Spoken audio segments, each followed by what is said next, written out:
Welcome back. Now, if you've ever done any traveling like I have, you've probably stayed in some hotels and maybe some really nice hotels. I know I have. And you've probably noticed in those nice hotels that there is some really nice artwork. And you've probably noticed nice artwork everywhere, even wine bottles. Well, who does that sort of artwork that you'd find on wine bottles or in hotels? Today we have with us an artist who does both. The artist Chris Galligan is with us today, and he does paintings both for wine bottles and also in hotels. Chris, thank you for being here and welcome. Thank you very much. So Chris, why don't you start by telling me a little bit about your different styles of painting? Well, it's actually, I love painting animals, abstracts, and distant expressionistic pieces. So when I paint animals, it's definitely got kind of a phrase I coined, whimsism. It's a whimsical realism. So my paintings of animals are definitely a breed apart. When I do my abstract pieces, whether they're stripes or splatter paintings or graffitied paintings, I definitely go a little more expressionistic, definitely a little edgier, a little looser, a little more painterly. And then basically with other stuff that I'll do is just kind of almost contemporary art. How did you get started? Well, I started painting when I was a little boy, when I was 10 years old here in LA, and I kind of just did everything I possibly could to hold on to that. And then later in life, I got back into my art and took it to the next level, full time. And from there, I've just really kind of built a body of work, which is kind of from A to Z, so many different styles and genres and techniques that I kind of just felt like it's kind of fun experimenting with this and with that. I love animals, but I also like landscapes. And I like also to be expressionistic. So that's why my work is so vast. It's diversity. So I've seen your paintings everywhere, even hotels. How do you get your paintings into hotels? Well, it's a funny story with the hotels, actually, because there was a point where work was kind of slow, and I've always loved working at hotels. So I went back, I was a bellman at a hotel, and I ended up seeing this lady in and out of the property with different bags and swatches of color and lamps. I figured, wow, she must be redecorating the property or something. So I actually went in and talked with her. I started to help her out where I could. And then basically what happened is she asked me, well, what are you doing here? What do you do? And I go, well, I'm here part-time, just kind of supplementing myself. I'm an artist. She goes, really, you're an artist? I'm looking for paintings. What do you do? And I told her I was a painter. I gave her my card. She loved my work. We got together, and we ended up working side by side to complete this installation for one of the premier hotels in Los Angeles. And now it's just gone on to more and more properties. And now I'm working on basically another 100 paintings for a different property, and it's truly amazing. So it's like the old cliche, be careful. Always pay attention to what's around you, because you never know who you might bump into.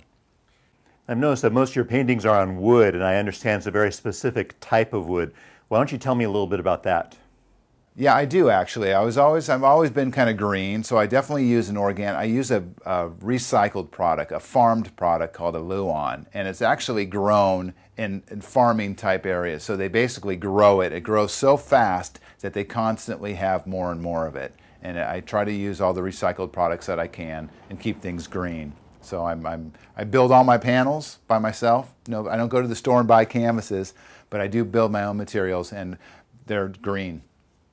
And your paintings are even on wine bottles. Why don't you tell me about that? Oh, very cool. Yeah, Four Paws and a Tail. It's a wine partnership that I did about 2 years ago now. It's my dogs and cats, and we've partnered together to develop a brand of wine called Four Paws and a Tail. A portion of the proceeds go back to help out animals. It's actually just hitting the shelves of Albertsons now, and it's very exciting. It's just a great scope of things to come. Now you have a whole line of gift products, and they're in stores all over the place. Why don't you tell me about that? Oh, gift products have always been something I've loved to do, whether it's t-shirts or it's coffee mugs or they're just little keychains or luggage tags, different little products like that. Now I'm creating a whole line of different products. One of the largest retail chains, gift chains, picked up my products at the end of last year. That's where I launched Galligan Living. I went ahead and launched all across the nation, thousands of stores, and up in Canada as well. So if you go into some of these larger retail gift chains, you'll find my products. Just look for the animals with the Galligan signature. So where do you get the inspiration for all this stuff? Well, I'm fortunate because I grew up painting, and for me, the lifestyle here in Southern California is truly amazing. There's so much inspiration. I love going surfing. I love going out to the mountains and the desert as well. And every day here in LA, whether it's a blue sky with a white cloud, or it's raining, or it's sunny, or whatever, the winds, I've always been inspired living here. And I never, ever run out of inspiration. that's why my work is probably so diverse, because I'm constantly trying to keep busy in the studio, whether it's with the animals, the abstracts, the landscapes, or different stuff that I'm working on. Is there anything I haven't asked you that you think is important? Well, I think the most important thing, maybe even if it's for kids or adults alike, definitely do what you love to do. Don't let anybody tell you can't do it, and follow your heart. Be passionate about life every day and just do whatever you can to keep, the dream alive. Every day, just be happy with what you're doing and be grateful. Where can we go to get more information? You can actually go to my website, GalliganGallery.com, and coming soon, GalliganLiving.com, which is going to be my whole line of products and services under the Galligan Living umbrella. Chris Galligan, thank you so much for joining us this afternoon. Thank you. Really appreciate it. Thanks. Stick around. We'll be right back.